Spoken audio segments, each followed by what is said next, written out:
अरे बेटा, थोड़ा आराम से चल। बच्चे को मैराथन में दाखिल नहीं कराना है। गीता अपनी गर्भवती बेटी सोनम को टोकते हुए बोली।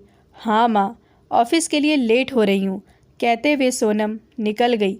गीता और महेश ने सोनम को गोद लिया था।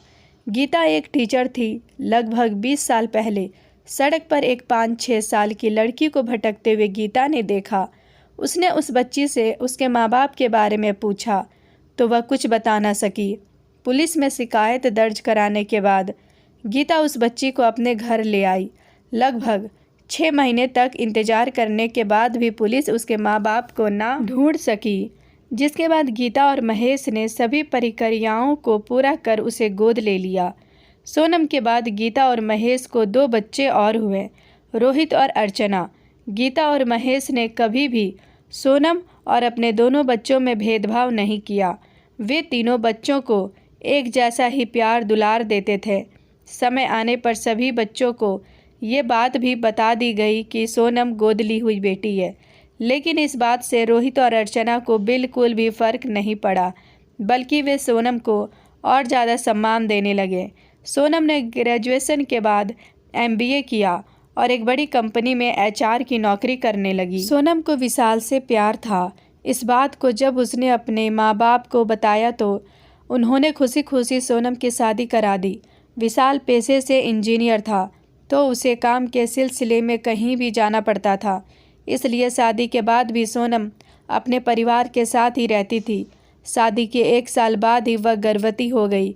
इसी बीच विशाल को 1 साल के लिए न्यूयॉर्क जाना पड़ा।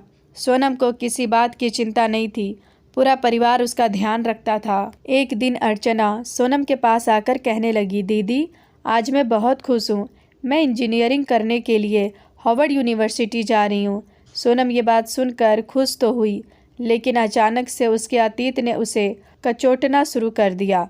वह मन में ही सोचने लगी कि मेरा भी तो मन था विदेश जाकर पढ़ने का, लेकिन उस वक्त माँ पापा ने मना कर दिया।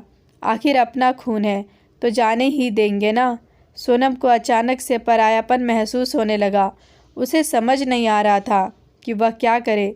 जिस वक्त गीता और महेश ने सोनम को मना किया था, उस वक्त उनकी आर्थिक स्थिति इतनी ठीक नहीं थी, लेकिन इस बात को सोनम समझ नहीं पा रही थी। सोनम ने अगले दिन माँ से बेरुखी से कहा कि विशाल आ रहे मुझे लेने, अब मैं उनके साथ ही जाकर रहूँगी। गीता को ये बात कुछ समझ नहीं आई। वह जब तक सोनम से इसका मतलब पूछती, तब तक वह ऑफिस के लिए जा चुकी थी। सोनम अपने ऑफिस पहुंची कि सीढ़ियों पर चढ़ते समय उसका पैर डगमगा गया और वह पेट के बल गिर पड़ी। सोनम की आंखें हॉस्पिटल के बेड पर खुली। उसने अपने पेट पर हाथ फेरा तो आंखों से आंसू आ गए। उसे अपने बच्चे की चिंता हुई।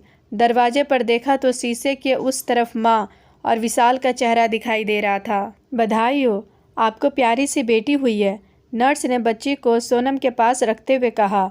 अपनी बच्ची को देखकर सोनम की जान में जान आ गई। डॉक्टर ने कहा, अगर आपकी माँ ने हमें आपकी हेल्थ कंडीशन के बारे में नहीं बताया होता तो पता नहीं क्या होता। वक्त रहते आपके और आपके बच्चे की जान बच गई। बच्चे पैदा करते समय जो समस्या आपकी माँ को हुई थी, वही प्रॉब्लम्स आपको भी हो रही थी। ये एक प्रकार की आनुवांशिक समस्या है। डॉक्टर की बात सुनकर सोनम अवाक में रह गई।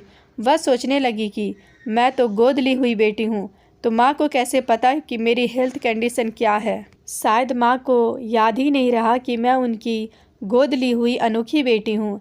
मेरी माँ भुलक्कड़ है। इसके बाद से सोनम ने कभी भी खुद पर परायेपन का भूत हावी नहीं होने दिया। तो दोस्तों, आज की ये छोटी सी प्यारी सी कहानी आपको कैसी लगी, कमेंट बॉक्स में ज़रूर बताएं। वीडियो अच्छी लगी हो तो एक लाइक कर दीजिएगा। मेरे चैनल पर अगर आप नए हो तो हमारे चैनल को सब्सक्राइब कर लीजिएगा। कल मिलते हैं एक छोटे से प्यारे से कहानी के साथ। तब तक अपना ख्याल रखिएगा।